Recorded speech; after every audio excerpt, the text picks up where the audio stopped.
Since I was given the responsibility for WASCO, based on discussions I've had with management, the board, and the technical arm of WASCO, right. I believe that for us to be, for me as minister, I'm not the one, I'm not the legal entity. Right. There's a process by which the tariff is being reviewed.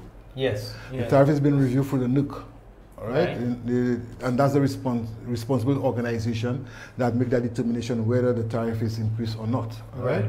But I just express my views as it relates to any increase in tariff. Right. I think it's unfair for the consumer to be paying an increase in tariff when we are realizing that the situation with WASCO as it pertains to non-revenue water. And let me explain that, right? I was under the impression when I came in that we are losing a lot of water from the John Compton Dam to the Tibbles plant. That's what they call raw water. Right. Because of the infrastructure, right?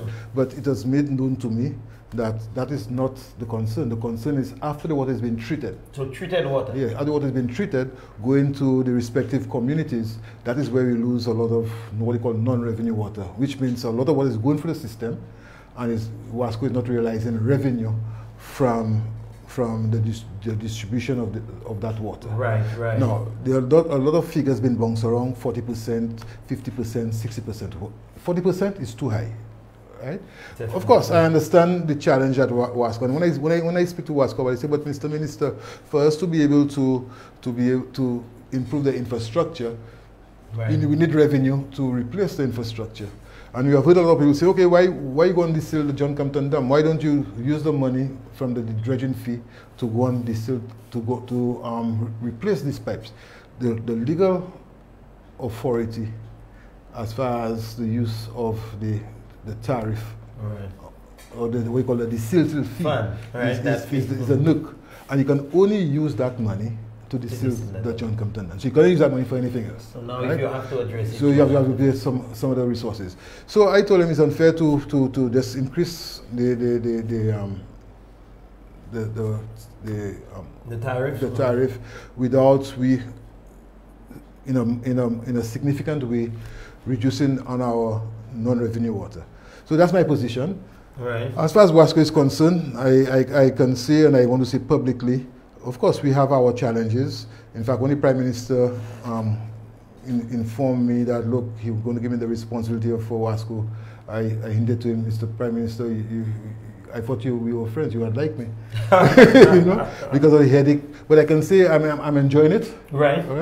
I'm enjoying it because I have a team, I have a board, I have management working, and this WASCO staff are working because we have realized during the time of COVID, and if when you hear of the challenge we have with burst pipes, and we will go out there and get it done in record time, as long as the information comes in on a timely basis. I'm very much satisfied with what we're doing. We have seen that a number of projects have been implemented. Right. The John Compton Dam, we hear a lot of negativity out there. Right. Unfortunately, the contractor who is responsible for preparing what they call phase 1, the sediment disposable area, and it's not his fault. Any contractor will face the same thing. To prepare the sediment disposable area, you need dry weather.